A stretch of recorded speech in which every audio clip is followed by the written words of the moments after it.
ሰላም ሰላም ውዶች እንዴት ናችሁ? ደህና ናችሁ? ሰላማችሁ ብዙ ይበል እያልኩ ቪዲዮውን ይጀምራሉ። ሰብስክራይብ ላይ ሼር እያደረጋችሁ አበረታቱኝ የኔ ውዶች።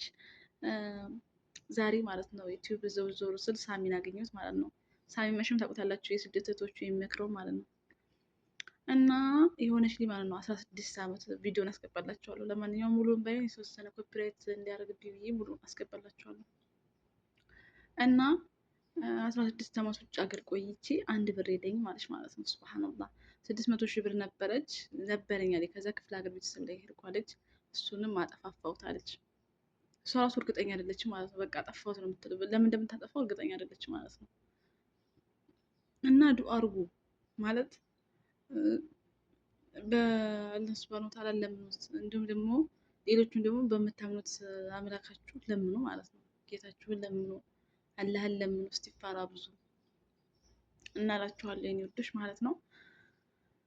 በተረፈ እንግዲህ ራሳችሁን ጠብቁ፣ ብራችሁን ዝም ብላችሁ አታባክኑ። ወላሂ እኔ የሆነች ልጅ እንደዚህ የራሴ ቤስት ጓደኛዬ ናት እና ከዚህ በፊት ውጭ ሀገር 10 ዓመት ሙሉ ቆይታ ወላሂ ወፍ የለ ማለት ነው፣ አንድ ብር የላትም። ሱብሃንአላህ ግን ያ ረቢ አሁን ድጋሚ ሀ ብላ ተመልሳ እንደገና ድጋሚ እየሰራች ነው አሁን ላይ ማለት ነው። ልክ እንደኛ እንደ አዲሶቹ ማለት ነው። እና እላችኋለሁኝ ራሳችሁን ጠብቁ። ጊዜ ከገንዘብ በላይ ውድ ነው። ወላሂ በጊዜያችን ጠቀምበት። ማግባት አለብን፣ መውለድ አለብን። አሁን እቺ ልጅ አላገባችም። አስቡት፣ በ6 ዓመት ነው ከቤተሰብ ጋር የወጣችው። በ6 ዓመት ከቤተሰብ ጋር አዲስ አበባ ነው ከሷ ጋር ያደገችው። ለማታውቀው ቤተሰብ ነው እንግዲህ ብሯን ቤተሰብ በለው ምናምን የምትለው ማለት ነው። እንዴት ነው 6 ዓመት ከእናትና አባቴ ውዬ ወጥቼ ላክስቴ የተሰጠው ልጅ እንዴት ነው ምን ለማላውቃቸው ቤተሰቦች ብር ልሰጥ የምችለው? እንዴ 6 ዓመት ማለት እኮ አስቡት እስኪ። 6 ዓመት ማለት እኮ ምንም በቃ ምንም እኮ አታውቁም። ወላሂ አስቡት እስኪ። እንዴት ነው እነዛን መለስ ብላ ወደኋላ ቤተሰቦች የሰጠኋቸው የምትለው? ቤተሰቦች ይበሉት የምትለው ማለት ነው። እንዴት ቤተሰብ ይሰጣል? ገና በ6 ዓመት አውጥተው ለጣሏችሁ ቤተሰብ ማለት ነው። እና ልብ ግዙ፣ ወላሂ ልብ ግዙ። ራሳችሁን ጠብቁ፣ ብራችሁን ሴቭ አድርጉ። መስራት የምትፈልጉትን ነገር ሰው ከሌላችሁ ደግሞ አካውንታችሁ ላይ ሴቭ አድርጉ፣ አካውንታችሁ ላይ ያስቀምጡ። እዛ ራሳችሁ ስትይዙ ራሳችሁ ትገዙታላችሁ።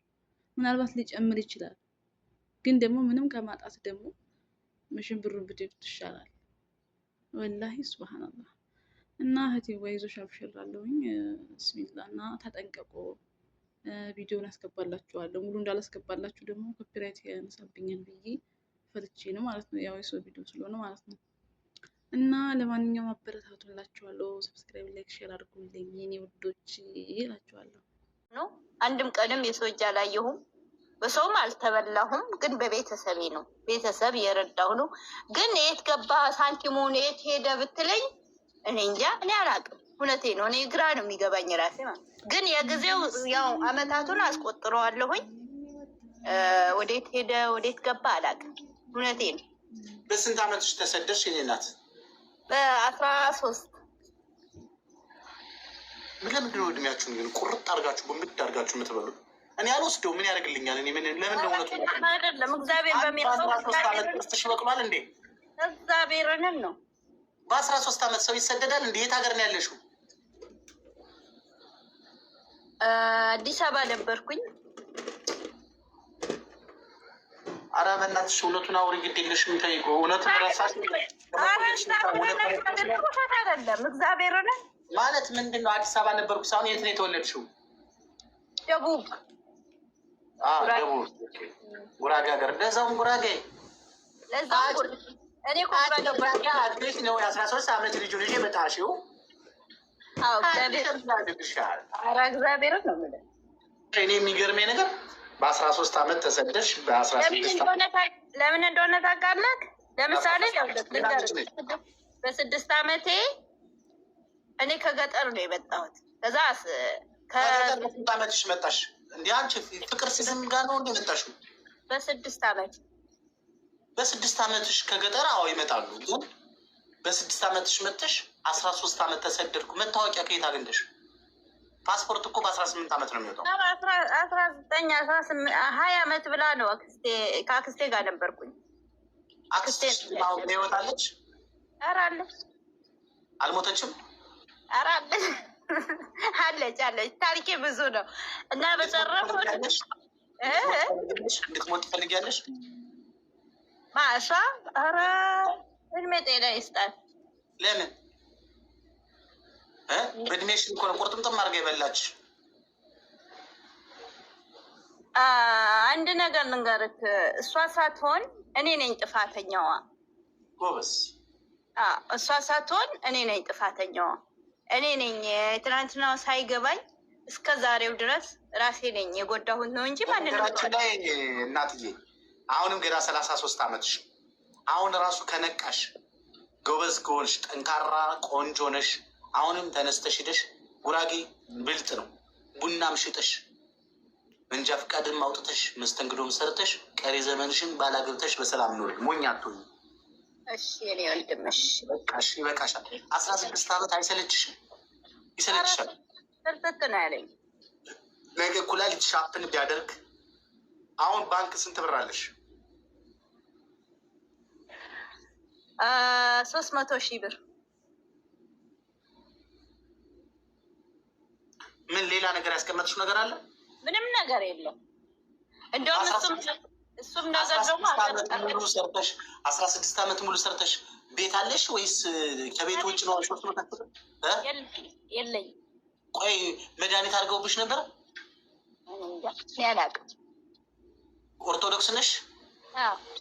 ጸበል ገብተሽ ነበር ሄደሽ እያለ? ሄጄ መጥቼ ስውሯ ማርያም ሄጄ መጣሁ። አሁን ነው። ስውሯ ማርያም ሄደሽ ምን አድርገሽ መጣሽ? አባቴ ጸበል ወስደትኩኝ። አንቺስ ተጠመቅሽ? እኔም ተጠመቁ፣ እናቴም ተጠምቃ መጣ። አንቺ ስለፈለፍሽ? አልፈለፍ ምንም ነገር። ታዲያ እንዴት ነው 16 ዓመት የሰራ ሰው ቤት ከሌለው 300,000 ብር ብቻ ያለው? ሌላውን ብር ምን አድርጋችሁት ነው? 600 ነበረ፣ 3ቱ አጥፍቼው መጣሁ። እንደው ዶአራ አይደለም። በ16 ዓመት እኮ ቢያንስ 8 ሚሊዮን 7 ሚሊዮን ብር ሊኖርሽ ይገባል። ሰው ይላል ታውቃለህ። አያምነኝም እኔ በአሁን ሰዓት ይሄን ብልክ አሁን እዚህ ጋር ነት የቀለድክ ይመስልካል፣ ግን የደበኩት ይመስልካል። እግዚአብሔር በሚያውቀው እኔ ምንም እንትን የምለው ነገር የለኝም። ግን ያለችው 300,000 ብር ናት። 600,000 ነበረች፣ 300,000 ብሯ አጥፍቼው መጣሁ። እና ቤት ማለት ቤተሰብ በጣም ችግር አለ። ይሄ ያክል ሳይሆን ምን አገባሽ? እናቴ እኔ በነገራችን ላይ እኔ ትንሽ ያለች እናቴ እኛን ያሳደግ ይቅርታ አድርግልኝና በ6 ዓመትሽ ጥለሽ የወጣሽውን ቤተሰብ አሁን እንደ 16 ዓመት ቁርምጥ አድርጎ ከበላሽ በኋላ ምን አድርግ ነው የምትዩ? ምንም አልለው። ይኸውልሽ አንድ እህታችን እኔ ከመጣሁ 1 ዓመቴ ነው 1 ሚሊዮን ብር ሰርቻለሁ እግዚአብሔር ይመስገን አለች። በ1 ዓመት 1 ሚሊዮን ብር ከሰራች በ16 ዓመት 10 ሚሊዮን ብር እጅሽ ላይ ሊኖር ይገባ ነበር። ግን የሆነ መንፈስ አድርጎብሻል፣ ወይ መድኃኒት አድርጎብሻል፣ ወይ የሆነ ችግር አለብሽ፣ ወይ ደግሞ ግማሽ ሰውነትሽ ኤአይ ነው፣ ወይ ደግሞ ፍቅር ሲዝም የሚባል ህይወት ላይ በሌላ ተወልደሽ መጥሽ ነው። የለም እኮ ደስ ብሎሽ። ኧረ አይደለም ማለት አንዳንዴ የራሴው ታሪክ ራሱ ቁጭ ብዬ ሳስበው ይገርመኛል፣ አለቅሳለሁ። ከዛን ደግሞ ተመልሼ ፈጣሪን ነው እንትን የምለው። ቀልድ ከሆነ እናት አባት የምትያቸው ቤተሰቦች ግን ምን አይነት ጤነኛ ያልሆኑ ሰዎች ናቸው? አንቺን 16 ዓመት ቅርምጥ አድርገው ከበሉሽ በኋላ ደግሞ ሄደሽ ጸበል ትወስጃቸዋለሽ እንዴ?